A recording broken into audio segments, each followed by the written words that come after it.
പ്യാരെ ബച്ചോ ആദാബ്. ഇന്ന് നമ്മൾ നോക്കാൻ പോകുന്നത് SM സർവർ സാഹിബ് ക്വിസിൻ്റെ ഹൈസ്കൂൾ ലെവൽ ക്വസ്റ്റ്യൻസ് ആണ്. ഒന്നാമത്തെ ചോദ്യം, ഹമാരെ കൗമി झंडे को क्या कहा जाता है? ഹമാര കൗമി झंडे, നമ്മുടെ ദേശീയ പതാകയ്ക്ക് ക്യാ കഹ ജാത്തെ ഹെ, എന്താണ് പറയുന്നത്? ഉത്തരം തിരങ്ക झंडा. തിരങ്ക് 3 നിറം, ത്രിവർണ പതാക എന്നർത്ഥം വരുന്ന തിരങ്ക झंडा എന്നാണ് പറയുന്നത്. രണ്ടാമത്തെ ചോദ്യം, സർവർ സാഹിബ് കി മാതൃ ജബാൻ ക്യാ ഹെ? സർവർ സാഹിബിൻ്റെ മാതൃഭാഷ ഏതാണ്? മാതൃ ജബാൻ എന്നാൽ മാതൃഭാഷ, മലയാളം എന്നാണ് ഉത്തരം. കൗമി യൗമെ ഉറുദു കോൺസാ ദിൻ മനായ ജാത്താ ഹെ? കൗമി എന്നാൽ ദേശീയ, ഉറുദു ദിനം, യൗമെ ഉറുദു, ഉറുദു ദിനം എപ്പോഴാണ് ആചരിക്കുന്നത് എന്നാണ് ചോദ്യം. ഫെബ്രുവരി 15.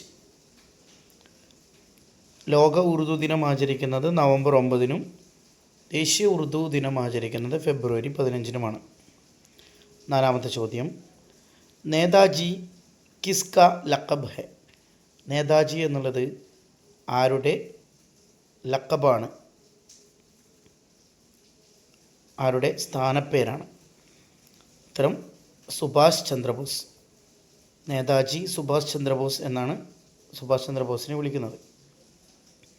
അഞ്ചാമത്തെ ചോദ്യം, SM സർവർ സാഹിബ് കാ പൂരാ നാം ക്യാ ഹെ? പൂരാ നാം എന്നാൽ മുഴുവൻ പേര്. SM സർവറിൻ്റെ പൂർണ്ണ നാമം എന്താണ് എന്നാണ് ചോദ്യം. സയ്യിദ് മുഹമ്മദ് സർവർ. ആറാമത്തെ ചോദ്യം, ബച്ചോ കാ ദിൻ 14 നവംബർ, കുട്ടികളുടെ ദിനം ശിശുദിനമായി ആചരിക്കുന്നത് 14 നവംബർ, നവംബർ 14-നാണ്.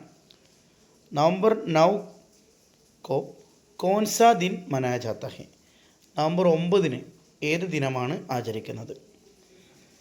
നമ്മൾ തൊട്ട് മുകളിൽ പറഞ്ഞു, നവംബർ 9 ലോക ഉറുദു ദിനം, ആലിമി യൗമെ ഉറുദു.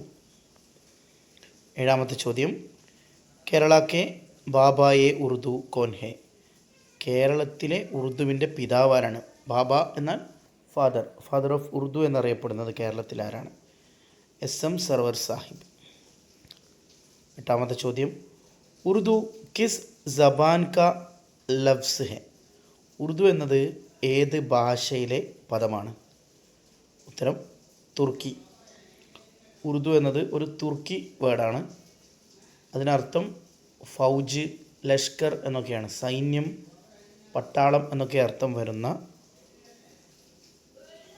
ഉറുദു എന്നുള്ള ടർക്കിഷ് വേർഡിൽ നിന്നാണ് നമുക്ക് ഉറുദു ഭാഷയ്ക്ക് ഈ പേര് വന്നിട്ടുള്ളത്. ഒമ്പതാമത്തെ ചോദ്യം, ഹോമേര കാം ഗരീബോം കി ഹിമായത് കർണ, ദർദ്മന്ദോ സെ സൈഫോ സെ മൊഹബത്ത് കർണ. വളരെ ഫേമസ് ആയിട്ടുള്ള ഒരു നസമാണിത്. ഇസ് ഷീർ കാ ഷായർ കോൻ ഹെ? ഈ വരിയുടെ കവി അല്ലെങ്കിൽ ഈ കവിതയുടെ കവി ആരാണ്? ഷായർ കോൻ ഹെ? ഉത്തരം ഇക്ബാൽ, മുഹമ്മദ് ഇക്ബാലാണ്. മുഹമ്മദ് ഇക്ബാലിൻ്റെ ബച്ചോം കി ദുവ എന്ന് പറഞ്ഞ കവിതയുടെ വരുന്ന വരിയാണ്. ഇതിൻ്റെ ഒന്നാമത്തെ ഫസ്റ്റ് വരി വരുന്നത് ലബ്ബെ ആത്തി ഹെ ദുവ എന്ന് തുടങ്ങുന്ന ഒരു കവിതയുടെ വരിയാണ് നമ്മളിവിടെ കണ്ടിട്ടുള്ളത്. പത്താമത്തെ ചോദ്യം, ഹമാര കൗമി തരാന കിസ്നെ ലിഖാ ഹെ? നമ്മുടെ ദേശീയ ഗാനം ആരാണ് എഴുതിയത്? ഉത്തരം രവീന്ദ്രനാഥ ടാഗോർ. 11ാമത്തെ ചോദ്യം, SM സർവർ കി പൈദായിഷ് കിസ് താരീഖ് കോ ഹുയി? SM സർവറിൻ്റെ പിറവി, പൈദായിഷ്, കിസ് താരീഖ് ഏത് ഡേറ്റിനാണ്? Answer June 13, June 13. 12ാമത്തെ ചോദ്യം, SM സർവർ കാ വാലിദ് കാ നാം ക്യാ ഹെ? വാലിദ് എന്നാൽ പിതാവ്, വാലിദ എന്നാൽ മാതാവ്. പിതാവിൻ്റെ പേരെന്താണ് എന്നാണ് ചോദിക്കുന്നത്. ഉത്തരം വെളുമ്പറമ്പിൽ അഹമ്മു എന്നാണ്. 13ാമത്തെ ചോദ്യം, തലാഷെ ഹക്ക് കിസ് रहनमा की आप बेटी का ഉറുദു തർജ്ജമ ഹെ. തലാഷെ ഹക്ക് എന്നുള്ളത് കിസ് രഹൻമാ, ഏത് ലീഡറുടെ, ഏത് നേതാവിൻ്റെ, ആബീത്തി, ആബീത്തി എന്ന് പറഞ്ഞാൽ ആത്മകഥ, ആത്മകഥയുടെ ഉറുദു തർജ്ജമ, ഉറുദു തർജ്ജമയാണ്. ഉത്തരം ഗാന്ധിജി. തലാഷ് എന്നാൽ അന്വേഷണം എന്നാണ്. ഹക്ക് എന്നാൽ സത്യം, സത്യത്തെ അന്വേഷിക്കുക. ഇതിൻ്റെ മലയാളം പരിഭാഷ വരുന്നത് എൻ്റെ സത്യാന്വേഷണ പരീക്ഷണങ്ങൾ എന്നാണ്. അപ്പം അതിൻ്റെ ഉറുദു തർജ്ജമയായിട്ട് വരുന്നത് തലാഷെ ഹക്ക് എന്നതാണ്. 14ാമത്തെ ചോദ്യം, SM सरवर के पहले शायरी मजमुआ का नाम क्या है? SM सरवറിൻ്റെ ആദ്യത്തെ കവിതാ സമാഹാരം, ഷായരി മജ്മുഅ, മജ്മുഅ എന്ന് പറഞ്ഞ സമാഹാരത്തിൻ്റെ പേരെന്താണ്? ഉത്തരം അർമുആനെ കേരള.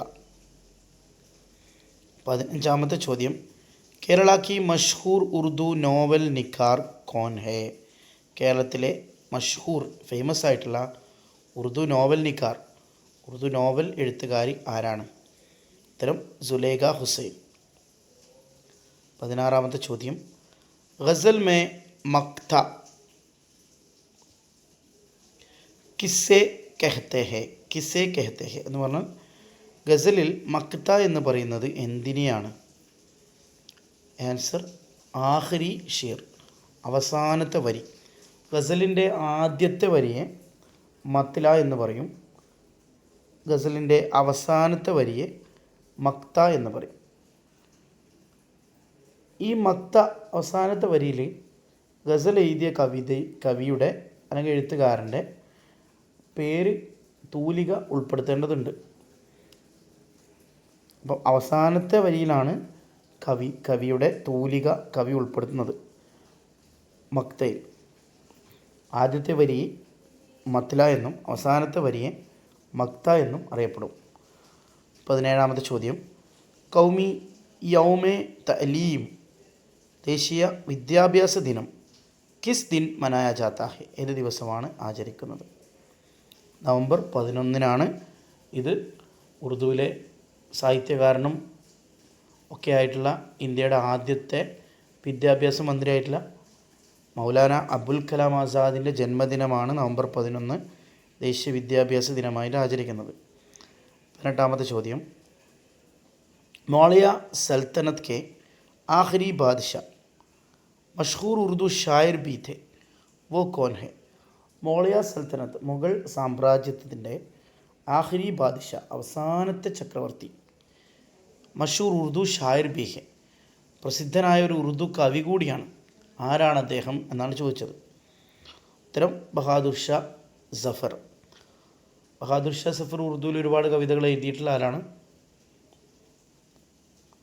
19ാമത്തെ ചോദ്യം, അല്ലാമ ഇക്ബാൽ കഹാ പൈദാ ഹുയെ? അല്ലാമ ഇക്ബാൽ എവിടെയാണ് ജനിച്ചത്? ആൻസർ സിയാൽകോട്ട്. സിയാൽകോട്ട് എന്ന് പറയുന്നത് കാശ്മീരിലെ, ഇന്നത്തെ കാശ്മീരിൽ സ്ഥിതി ചെയ്യുന്ന സ്ഥലമാണ് സിയാൽകോട്ട്. 20ാമത്തെ ചോദ്യം, ദിലെ നാദാൻ തുജെ ഹുവാ ക്യാ ഹേ, ആഖിരിസ് ദർദ് കി ദവാ ക്യാ ഹേ?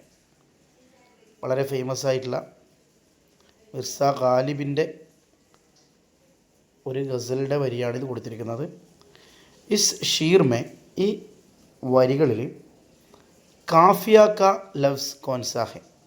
കാഫിയ വേർഡ് ഏതാണ്? ഉത്തരം ഹവ ദവ. കാഫിയ എന്ന് പറയുന്നത് ഒരുപോലെ വരുന്ന റൈമിംഗ് വേർഡ്സ്, ഹം ആവാസ് അൽഫാസ് എന്നൊക്കെ പറയാം, ഒരുപോലെ വരുന്ന പ്രാസം ഒപ്പിക്കാൻ വേണ്ടി ഉപയോഗിക്കുന്ന പദങ്ങളെയാണ് കാഫിയ എന്ന് പറയുന്നത്.